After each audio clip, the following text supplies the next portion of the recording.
తాకట్లో ఉన్న మీ బంగారాన్ని విడిపించి ఆ రోజు ఆన్లైన్ రేటుకి కొంటాం. Sharma gold company.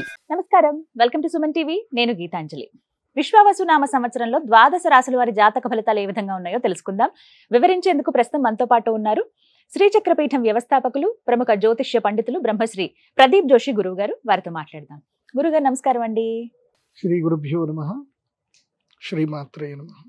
విద్యుద్ధామ సమప్రభాం మృగపతి స్కంధస్థితాం భీషణాం కన్యాభికరవాలకేట విలసదస్తాభిరాసేవితాం హస్తైశ్చక్రగధాసికేట విశికాంశ్చాపం గుణం తర్జనీం బిభ్రాణాం అనలాత్మికాం శశిధరాం దుర్గాం త్రినేత్రాం భజే. శ్రీమాత్రే నమః.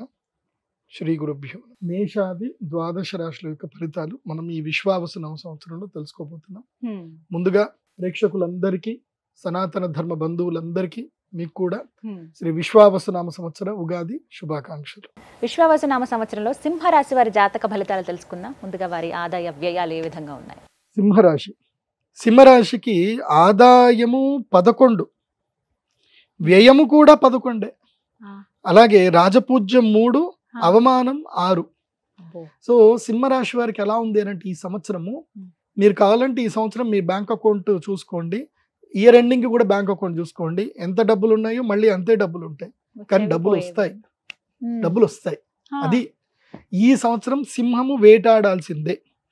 మీ ఇంట్లో సింహరాశి వారు ఎవరైనా ఉంటే, ముఖ్యంగా అమ్మా నాన్నలు ఏం చేయండి అంటే, ఈ సింహరాశి వాళ్ళు మీరే ఏం చేయండి అంటే, మీరు బయట వెళ్ళండి, ఒక వెదురు పుల్ల దొరుకుతుంది, మంచి వెదురు, లేదంటే ఒక లాఠీ. ఇది ముఖ్యంగా యంగ్స్టర్స్ 18 ఏళ్ల నుంచి 40 ఏళ్ల వరకు ఉన్న వాళ్ళు మీరేం చేయండి అంటే, మీ అమ్మగారికి కానీ మీ నాన్నగారికి కానీ ఈ ఉగాది రోజున ఒక లాఠీ గిఫ్ట్ ఇవ్వండి, ఒకటి గిఫ్ట్ ఇవ్వండి. ఎందుకురా ఇది అంటే, గురువుగారు చెప్పారు, నేను ఇంట్లో గంటసేపు ఫోన్ చూసిన, గంటసేపు ఎక్కడ కూర్చున్నా, ఊకే రీల్స్ చూస్తా కూర్చున్నా, ఇంట్లో ఉంటే నన్ను కొట్టు అని చెప్పారు, ఇంట్లో ఉండొద్దని చెప్పారు గురువుగారు, కాబట్టి ఇది నీకు మీ అమ్మ నాన్నకి ఇమ్మన్నారని చెప్పండి. సో సింహరాశి వారు ఇంట్లో ఉండొద్దు. సింహరాశి వారు అరగంటకు మించి ఫోన్ ఎక్కువసేపు చూడకూడదు.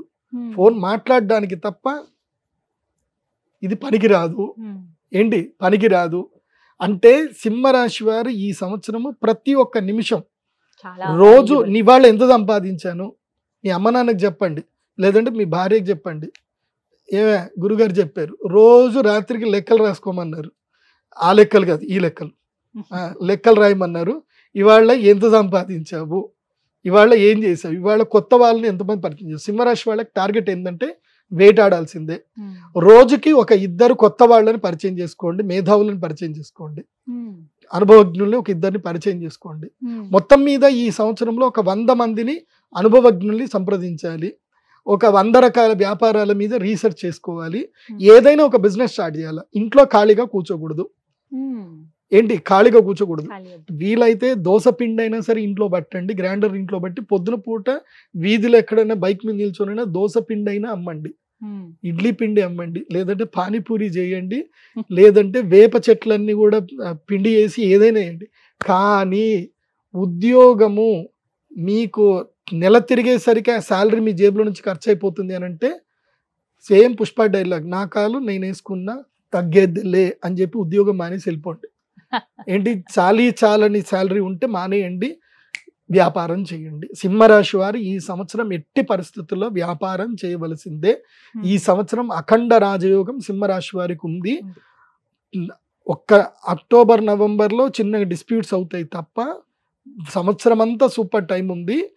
ఈ సంవత్సరం పోయింది అని అంటే మళ్ళీ 12 ఏళ్ల వరకు ఈ రాజయోగం రాదు. ఈ సంవత్సరం అఖండ రాజయోగం సింహరాశి వారికి ఉంది. ఎందుకోసం అంటే 11వ ఇంట గురువు వస్తే ఖచ్చితంగా వాళ్ళకి అదృష్టాన్ని ఇస్తాడు, అందులో డౌటే లేదు. కాకపోతే మీరు ఇంట్లో కూర్చుంటే ఎక్కడికి ఇస్తాడు అదృష్టుడు, ఇయ్యడు కదా. అందుకే నేను చెప్పా, దండం దశగుణం భవేత్. మీ ఆవిడ చేతికేడైనా కర్ర ఇవ్వండి, మీ అమ్మ నాన్నకైనా కర్ర ఇవ్వండి, కర్ర పట్టాల్సిందే. ఈ సంవత్సరం నేను సింహరాశి వారికి చెప్పేది ఏంటంటే, ఒక డైరీ తీసుకోండి, డైరీలో ప్రతిరోజు ఒకటి క్వశ్చన్ ఒకటే ఉంటుంది, ఆన్సర్ మాత్రం డిఫరెంట్ ఉండాలి. స్టూడెంట్స్ అయితే కనుక what I learn today, student దశ దాటితే వాట్ ఐ ఎర్న్ టుడే. లర్నా ఎర్నా రెండిట్లో ఏదన్నా ఒకటి మాత్రం ప్రోగ్రెసివ్ ఉండాలి. అది లేదంటే మాత్రం అమ్మలు నేను మీకు చెప్పేది ఏంటంటే మీ ఆయనను ఉపవాసం ఉంచండి, అర్థం చేసుకోండి, ఉపవాసం ఉంచండి. అయితే తప్ప జీవితంలో బాగుపడరు వీళ్ళు. ఎందుకోసం అంటే సింహరాశి వారికి అహంకారం ఎక్కువ. వాళ్ళు ఏ మాట ఎవరి మాట వినరు. వాళ్ళు నా మాటనే వినండి, బాగుపడతారు. గురుగారు చెప్పారు అని చెప్పి మీ అమ్మలు మీ ఆయనకి వీడియో చూపించండి, గురుగారు చెప్పారు చూడండి అని చెప్పి చూపించండి. సో ఆయన మారుతారేమో చూద్దాం. కాకపోతే ఈ సంవత్సరం మాత్రం సింహం వేటాడాల్సిందే, కోట్లు సంపాదించాల్సిందే, ఎంతైనా సంపాదించాల్సిందే. లేదంటే రియల్ ఎస్టేట్ అయినా చెయ్యండి, ఏదో ఒక పని అయితే చేయాలి, ఖాళీగా అస్సలు కూర్చోవద్దు, రీల్స్ అస్సలు చూడొద్దు. పరిహారాలు ఏమైనా ఉన్నాయా గురుగారు వీరికి? పరిహారం అదృష్ట యోగం రావాలంటే ఆస్ట్రాలజర్ని అయితే సంపాదించాలి కదా. ఇప్పుడు నీకు ఏ పని చేయాలని గైడ్ ఎవడు చేస్తాడు? చేసేది ఒక ఆస్ట్రాలజర్. కాబట్టి గురుగారిని సంప్రదించండి. వెయిటింగ్ పీరియడ్ ఉంటుంది, 15 రోజులైనా వెయిట్ చేసుకొనైనా సరే నన్ను కాంటాక్ట్ చేయండి. నన్ను లేకపోతే మీ దగ్గరలో ఎవరైనా ఉంటే మంచి పండితుల్ని కాంటాక్ట్ చేయండి. అక్షయ తృతీయ రోజు శ్రీ మహాలక్ష్మి యాగం చేస్తే అదృష్టం భరిస్తుంది. మీకు అదృష్టం భరించాలి అన్నా, మీకు ఎక్కడ లేని రాబడి మార్గాలు కనబడాలి అన్నా అక్షయ తృతీయ బెస్ట్ డే. ఎందుకోసం అంటే అక్షయ తృతీయ తర్వాతనే మీ గురువు మారుతున్నాడు, అదృష్ట యోగాలు వస్తున్నాయి. కాబట్టి అక్షయ తృతీయ ఏప్రిల్ 30వ తారీఖు రోజు ఇది ఒకటి కుబేర సంపుటి యంత్రం ఉంటుంది, అది నేను అక్షయ తృతీయ రోజే ఇస్తా, వేరే రోజు ఇవ్వను నేను. మీరు తర్వాత వచ్చే 1,00,000 రూపాయలు పెడితే ఇస్తా. అదే అక్షయ తృతీయ రోజు అనుకోండి 35,000 ఇస్తే చాలు, యంత్రం ఇస్తా. అది కాబట్టి అక్షయ తృతీయ రోజు కమలాత్మిక సంపుటిత యాగం చేసుకోండి, అదృష్ట యోగాన్ని వరించుకోండి. చక్కగా వివరించారండి, ధన్యవాదాలు. శ్రీమాత్రే నమః.